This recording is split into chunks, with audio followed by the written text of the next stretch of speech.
Kamala Harris was brought in to save the Democrats' election chances after Joe Biden's shocking mental decline. But just weeks into Kamala Harris's presidential campaign, it seems not much has changed. Harris may be younger and fitter than her predecessor, but she's serving up the same lies, gaffes, and word salads that got Biden into trouble. Sky News All-Stars James Morrow, Alex Stein, and Gabriella Power exposed the lies that Kamala Harris has been peddling whilst on the campaign trail.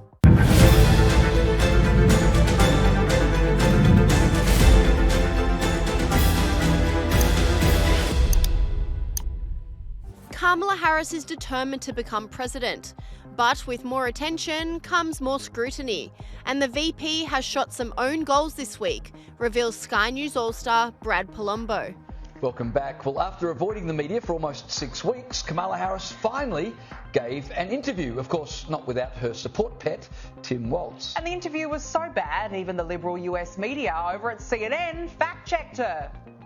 Fact check bottom line, Abby, is that she did not actually make clear at a 2020 debate that she had changed her previous support for a fracking ban. Here's what she said at a CNN climate town hall in 2019. Will you commit to implementing a federal ban on fracking your first day in office, adding the United States to the list of countries who have banned this devastating practice? There's no question I'm in favor of banning fracking. So, yeah. So listen to what she actually said in that 2020 debate. Joe Biden will not end fracking. He has been very clear about that. I will repeat, and the American people know, that Joe Biden will not ban fracking. I certainly did not hear anywhere in there Kamala Harris saying that she personally had abandoned her previously expressed 2019 view. Joining us now is Based Politics podcast co-host Brad Palumbo. Brad, great to see you. You know you're in trouble when the Democrat-friendly CNN is now fact-checking you. Yeah, a Democrat politician has to tell a real whopper to get fact-checked by CNN, but that's how absurd and gaslighty the claim by Kamala Harris that my values have stayed the same that she said in her CNN interview is, because she's flip-flopped totally on fracking, banning fracking, the energy production that's key to swing state voters in places like Pennsylvania for jobs in their local economy, but she's also flip-flopped on healthcare policy, on many things from her 2020 presidential campaign, flip-flopped on defunding the police, on immigration policies. There are so many flip-flops, and of course people can change their mind, but she doesn't appear to actually have had any sort of heartfelt rethinking of the issues. It's just cynical politics, and it's really quite funny that it's so blatant that even CNN is calling her out for it, because they tend to give Democratic politicians every possible benefit of the doubt and every possible wiggle room. Sky News All-Star James Morrow added to this, exposing her flip-flop on fracking. Take the issue of fracking, which Harris has in the past promised to ban, but now has to support because she needs to win Pennsylvania. Do you still want to ban fracking? No, and I made that clear on the debate stage in 2020, that I would not ban fracking. As vice president, I did not ban fracking. As president, I will not ban fracking. In 2019, I believe, at a town hall, you said you were asked, would you commit to implementing a federal ban on fracking on your first day in office? And you said, there's no question I'm in favor of banning fracking. So yes. So it changed in that campaign? In 2020, I made very clear where I stand. We are in 2024, and I've not changed that position, nor will I going forward. So something magically happened between 2019 and 2020. But let's have a look to see what Harris actually said at that town hall in 2019. There's no question I'm in favor of banning fracking. So, yeah, and starting with what we can do on day one around public lands, right? And then there has to be legislation. But yes, and this is something I've taken on in California. I have a history of working on this issue. Oh, how they cheered. In the past, she's also said that being an illegal migrant wasn't illegal. And Sky News All-Star Rita Panahi exposed Kamala Harris for the lack of evidence surrounding the VP's claim that she worked at McDonald's. Now, on Kamala Harris, she's been insisting at her rallies across the US that she used to work at McDonald's, and she gets a lot of cheers for this.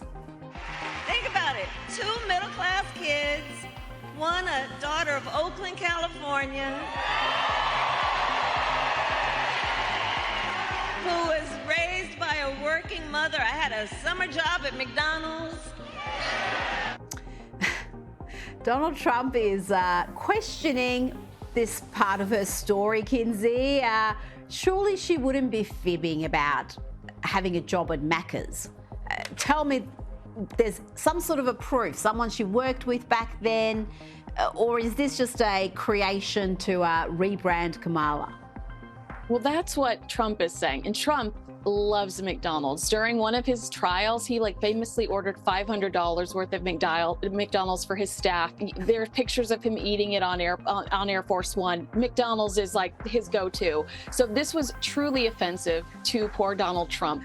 There isn't any proof so far, and she just started saying this I'd say within the last 2 years, maybe less. And that's what Donald Trump is saying. Where was this on your resume 20 years ago?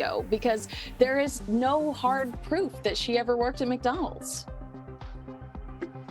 Well, yeah, you would think you would include it, because once you enter politics, it's the sort of detail that people like to know, and it makes you seem part of the populace, not some sort of an elite who's lived a privileged life. Kamala Harris also gave a vague answer on her immigration flip-flop.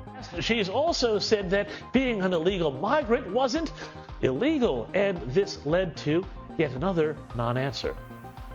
You raised your hand when asked whether or not the border should be decriminalized. Do you still believe that?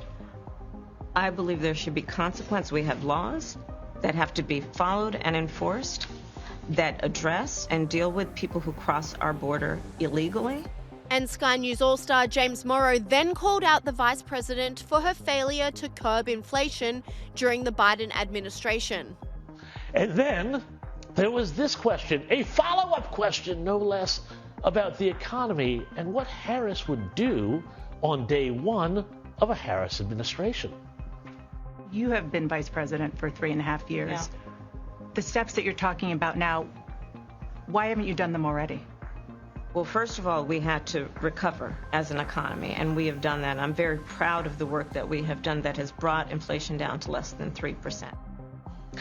Dana Bash, of course, let it lie there, but a great follow-up would have been, Mrs. Harris, Madam Vice President, to be clear, you're bragging about getting inflation down to a point where it is still much higher than the 1.4% it was when Trump left office. Mr. Morrow then went on to mock Harris's repetition of the line, "My values do not change," posing the question, what are those values? Throughout that interview, Harris had one focus group tested line she wanted to make sure everyone heard loud and clear. The most important and most significant aspect of my policy perspective and decisions is my values have not changed. Let's be clear, my values have not changed. That value has not changed. My value around what we need to do to secure our border, that value has not changed. Okay, the values have not changed, but what are those values? Sky News All-Star Mick Mulvaney doubled down on this, saying Harris's justification of flip-flopping makes no sense. When you say you've kept your values but changed your position, how are those two things consistent? Is building a wall still un-American? Again, you could ask this of Kamala Harris on a bunch of different issues because she has switched on a bunch of them. I'm not sure how the answer, well, I'm keeping to my values, really explains why you're completely flipping on the issues. I wish we had seen that follow-up on the border wall for sure. And it's not only Kamala Harris's lies that are being exposed.